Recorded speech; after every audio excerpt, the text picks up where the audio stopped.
Most piano players try to play their scales faster by just playing them faster. But if your scales still sound uneven, choppy, or like you're rushing your fingers just to try to keep up with the metronome, that's probably why. But here's the wild part. You'll actually play faster by slowing down and doing these 6 rhythmic tweaks instead. It's not about pushing speed, but rewiring your hands so things are automatic before you go fast. This video is all about helping you build speed and evenness at the same time. A lot of students think they're two separate things, but they're not. Speed comes from evenness, and evenness comes from control.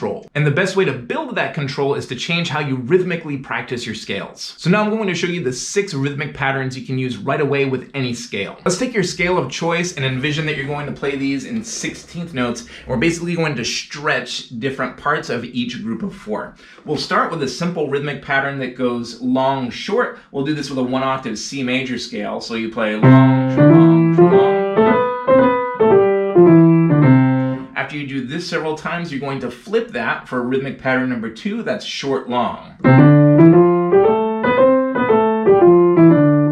And once this is comfortable, we're going to take 1 note of each group of 4 and stretch that, and then just sort of blow through the others. So to begin, we'll stretch the first note of each group of 4. Then we'll do the same thing with the second note. Then we'll do it with the third. And the fourth.